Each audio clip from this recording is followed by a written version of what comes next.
আত্মাকোয়া channel, সত্যের সন্ধানে। আমাদের যত চাওয়া পাওয়া এটা কার সন্তুষ্টির জন্য? আমাদের ভালোবাসা কার সন্তুষ্টির জন্য? আমরা আল্লাহ রসুলকে ভালোবাসি কার জন্য? আমরা একজন আরেকজনকে ভালোবাসি কার জন্য? আমরা পরস্পরকে ভালোবাসি কার জন্য? এটা ভিতরে রাখেন যে আমি ভালোবাসি, ঠিক আছে, কিন্তু আল্লাহর জন্য ভালোবাসি। আপনারা কিন্তু আমি ভালোবাসি না, আপনারা ভালোবাসি কার জন্য? আল্লাহর জন্য।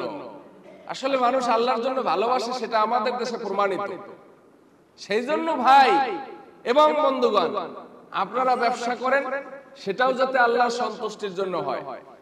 আপনারা বিয়ে শাদী করেন, সেটাও যাতে আল্লাহর সন্তুষ্টির জন্য হয়। আপনারা কাউকে কোনো হেল্প করেন, সেটাও যাতে আল্লাহর সন্তুষ্টির জন্য হয়। এখন হেল্পের বিষয়ে আইসা কিন্তু মানুষ আবার ন্যারেটিভ একটা ছড়াচ্ছে, সেটা হচ্ছে কাউকে উপকার করলে ক্ষতির জন্য অপেক্ষা করো। আছে না নাই? উপকার যাকে করছো সে কিন্তু ক্ষতি এক সময় না এক সময় তোমাকে করবেই, এই বিশ্বাস নিয়ে মানুষ বসে থাকে। এইটা হচ্ছে বাস্তবতা। কিন্তু এটা কি ইসলাম? ইসলাম কি বলে? ইসলাম বলে শত্রুকেও ক্ষমা করে দিতে। ইসলাম বলে সে আপনার শত্রু হলেও আপনি তাকে সহযোগিতা করবেন। টাকা ধার দিয়েছেন, সম্পর্ক ভালো আছে, এরকম কেউ আছেন নাকি? আপনি আছেন, একজন, দুইজন, তিনজন, চারজন, পাঁচজন। আচ্ছা, টাকা দেওয়ার পরে সম্পর্ক নষ্ট হয়ে গেছে, এরকম কারা কারা আছেন? একটু হাত দেখি তো। ও ম্যাক্সিমাম টাকা ধার দেওয়ার পরে সম্পর্ক নষ্ট হয়ে যায়। এখন এই জায়গা থেকে আপনারা কি সিদ্ধান্ত নিয়েছেন? যাদের নষ্ট হয়ে গেছে তারা কি সিদ্ধান্ত নিয়েছেন? আর জীবনে কোনোদিন টাকা ধার দেব না, এরকম সিদ্ধান্ত নিয়ে বসে আছেন না? কিন্তু না, এই সিদ্ধান্ত অটল থাকা যাবে না। অথচ মুসলমানেরা জানে না, ইজা ওয়াদা আখলাফা, যখন ওয়াদা খেলাফ হয়ে যায় তখন সে আর মুসলমান থাকে না, তখন সে মুনাফিকে পরিণত হয়ে যায়। ইচ্ছাকৃত ভাবে যদি সেইটা করে, শরীর কারণ ব্যতীত সে অ্যাক্সিডেন্ট হয়ে আছে, হুশ নাই,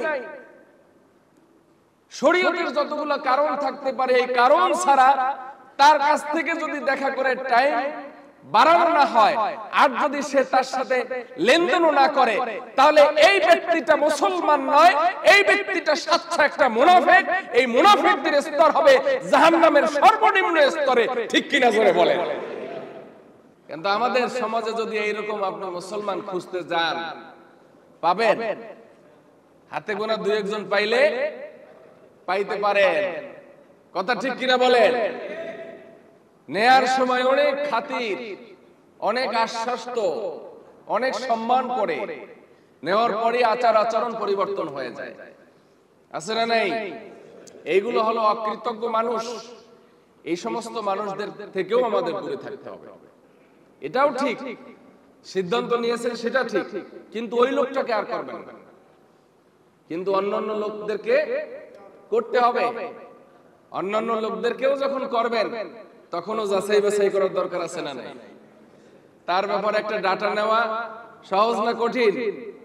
যে লোকটা কেমন, কথা দিয়ে কথা রাখে কিনা, আমানত রক্ষা করে কিনা, এই ডাটা নেওয়া সহজ না কঠিন? সহজ। এইগুলো আপনারা করবেন, তাহলে আমরা কেউ ক্ষতিগ্রস্ত হব না, আমরা সবাই সফল হব।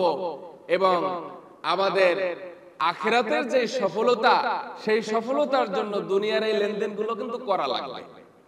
দুনিয়ার লেনদেন বাদ দিয়ে কিন্তু কেউ সফল হতে পারবে না। ঠিক কিনা বলেন? আত্মাকোয়া চ্যানেল, সত্যের সন্ধানে।